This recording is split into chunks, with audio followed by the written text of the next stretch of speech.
The thing that heroes despise the most is victims. And guess what? Without victims, there are no heroes.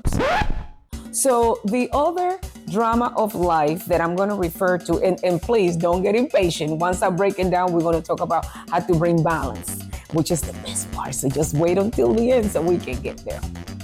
Hi, it's happening. Life is happening. And today I want to talk with you guys about a subject that maybe some of us unconsciously do know and practice, and that's our way of being. But today I just wanted to bring some awareness to those aspects of our lives. You know, sometimes I don't know if you wonder, like, why is everybody got drama? Just when it's not something that the same, when it's not something, it's something else. When it rains, it pours. Well, today I want to break down a little bit the concepts of the dramas of life. And this was really taught to me by a Peruvian shaman. And the concept was about everybody has a particular drama that drives them, that is their compass, the way that they move in life. And this is based on the concept of a hero. And the hero spiritual concept, we all have a way of being that we end up being the hero of our life, regardless of our commitment. If we are committed to be a victim, we would attract villains. If we are committed to be judgmental, we are going to attract situations that look, smell, and are different than our situations. So that's why we get to judge them. And also the hero. So if we play those roles, so I'm going to break down each one of them before I really get into deep. But today we are going to talk about the concepts of being the heroes in our story and the different dramas that we bring to it to make that happen. So being the hero on our story is more about the concept that whatever we committed to, we will create. So now I'm going to talk about the three things that bring those dramas in our lives every day based upon what we are committed to. So the commitments are three: victim, hero, and judgment. So let's talk a little bit about the victim. So the victim is that person. It doesn't matter what they do, where they go, or how they go about it. Always somebody does them wrong. There's always a way of showing up that they end up being the victim. They came up with a smile. They live with tears. They are surrounded by people that always do something to them. So let's say that they are going to buy they order a Christmas tree, or they order a stove. And when it shows up, it's always something wrong. It's always a bottle. It's always, if they smell a rose, all the roses always smells good except the one that I bought, except the one that I brought to my home. I don't know why my sister treats me this way. I don't know why my brother treats me this way. I don't know why my neighbor doesn't speak to me anymore. I don't know why the ladies in church act funny with me now. And these are the people that it doesn't matter what happens in their life. They are committed to be a victim. And it's an unspoken drama or the unspoken racket, because being a victim gives them the rights to be the hero of their story. And that's the way that they get attention. That's how they get people to turn their heads and like, oh my God, woe is you. I can't believe that happened to you. Why? I mean, oh my goodness, that is horrible. Why would anybody do that to someone? Those are the people, and that's the payoff. That's the payoff that they get. They get pity. They get fake compassion. They get people to see him from that eye of, oh my God, let's save them. Let's do something for them. I can't believe they're the victim of such a thing. And that's how they progress. That's how they keep a drama in life. That's the thing that keep their day going. That's the thing that keep their relationships going, toxic or not. That is what the victim conversation is committed to. And people, the narrative of drama of their life is victim. Doesn't matter what you do or don't do for them or with them. They will find a way to be a victim, because that's just their drive. That's the epicenter of who they are in the drama of life. The second one that I would like to talk about is the hero. And as good as that might gonna sound, it brings its tragedies. So the hero is that person that can be in a conversation. You can be, in an Uber ride, and you ask the Uber rider, the Uber driver, how are you doing today? And he start telling you about how this morning, the cat just puke all over the floor. My babies flip over the bowl with the oranges or the strawberries, and I try to toast some bread, and it just burnt. So this is just a conversation that somebody's just narrating, relating, an answer to the question. How was your morning like, right? And this is what the hero will do. Oh, but you can set up your toaster at number 3 so it won't burn. Maybe you can put the strawberries or the oranges in a plastic bowl so it won't break on the floor when the baby flip it, if that ever happens again. Or maybe you can keep the cat in a secluded area or in a cage so it will not puke all over the floor. That person didn't ask you for that. That person did not ask you to save them and rescue them and bring a solution to their life. That was just relating a story, relating an event that happens. But the rescuer is always, always looking for ways to fix things for others. And the challenge with the rescuer is that they would always attract what? Victims. It's the only way that you get to rescue them. And you're surrounded by victims. So having that rescuing conversation can be very, very dangerous, because the thing that heroes despise the most is victims. And guess what? Without victims, there are no heroes. So the other drama of life that I'm going to refer to, and please don't get impatient. Once I break it down, we're going to talk about how to bring balance, which is the best part. So just wait until the end so we can get there. So the other drama that we have is judgment. And for the records, everybody judges.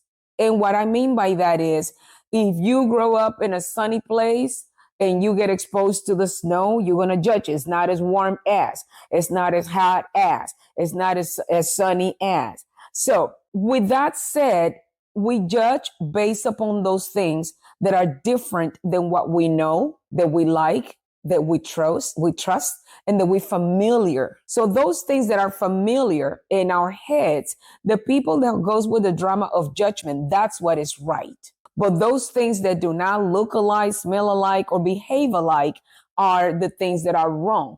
Because the challenge with judgment is that it doesn't matter what we do, what we observe, we always do it better.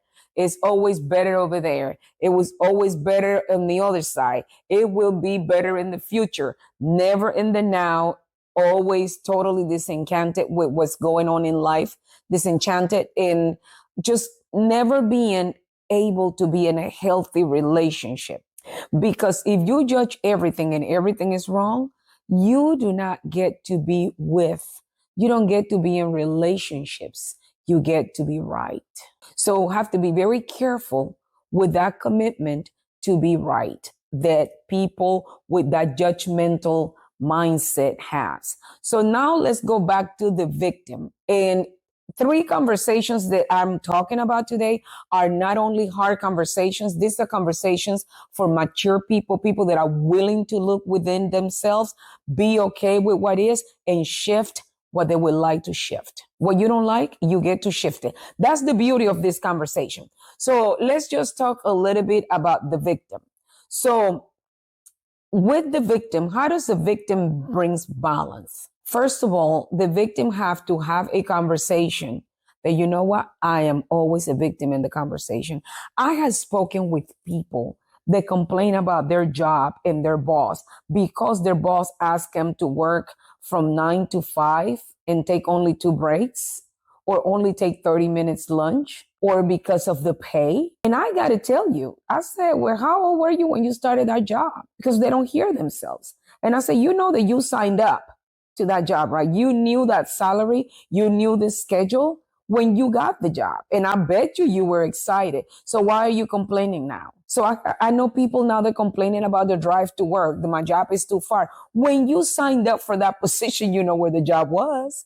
So why are you a victim now? So that is the conversation for people that have the victim conversation to be able to be in healthy relationships. First, with themselves. That's the only way you're going to find balance as a victim.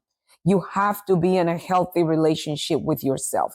When you do not like yourself, you feel that the world is crumbling on top of your head and woe is me, something was done unto me. So it is something to definitely think about, because the challenge with the victim conversation is that nobody wants to be around victims. People that have a victim conversation have very few friends, and those that are around them can only take them in doses and just drop dosages, because it's just too much.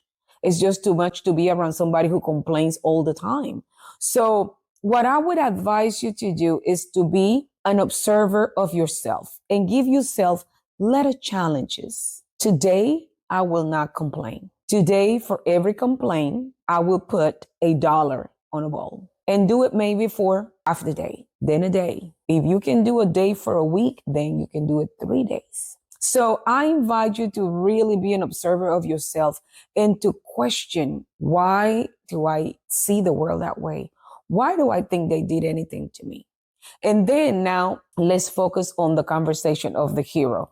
The heroes are those that feel we can accomplish anything, we can do anything. And there is absolutely nothing wrong with that. The challenge is when you want to save everybody. And I will tell you, there is a parable where Jesus told them, go 2 by 2, spread the gospel. And if they don't receive you, dust your feet and keep on going. The challenge with rescuer is that rescuers get stuck with toxic people, with people that really do not want to grow, do not want to just get off of that conversation in their life and get off of their misery and their victims, the victim scenarios. So the rescuer would always be surrounded by people that are victims, people that need things. Every time a rescuer have a conversation with somebody, the rescuer had a full ear for, how can I help you? How can I connect you? How can I support you? That's pretty much, most servers are rescuers out of balance, because it gets to the point that you're rescuing everybody but yourself. You say yes to things that you shouldn't. You commit to self to more than what you can handle, more than what you can do. And then you're feeling guilty because you are doing too much, doing the most. That's the slogan for rescuers. Doing the most. How you doing? Doing the most. Always saving, rescue, and saving the city. So for my girlfriends that are rescuers, I call them batichicas, and that is that Wonder Woman, out there saving the world. But how to find balance? First, save yourself. Be in alignment. Be content with you. Because one of the challenges in the cap out of rescuers is that they have areas in their lives that they are not happy.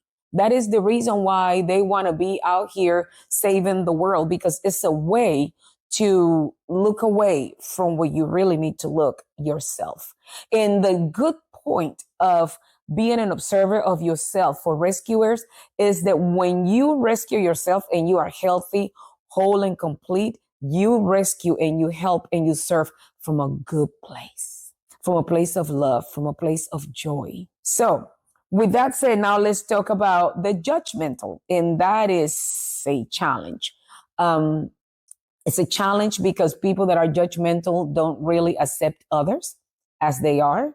They really have a challenge celebrating other people and participating with other people. And they are most of the time those people that have that saying that it's lonely at the top. No, it's not lonely at the top. It's lonely at the top if you don't like to bring people along. It's lonely at the top if you don't think that no one is good enough to be at the top with you. So that is one of the challenges with judgmental people, that they have a tendency to be alone a lot. They do. And it's because nothing is right, nothing is perfect. Those tend to be perfectionists. Those tend to be people that absolutely despise changes, because changes are different than what they used to. Now, there is one thing, analyzing what's presented to you, right? If you get a contract in front of you, you are going to look at it with an analytical eye, an analytical mindset, because you have to make sure that things align to do what you need to do, and make sure that you do not be the victim of this contract or this transaction or this relationship, right? But judgmental people, from the moment, I know someone that from the moment that she meets somebody, she says, let me see what's wrong with him. And I said, why would you say that? Just be open, get to know him. No, no, no.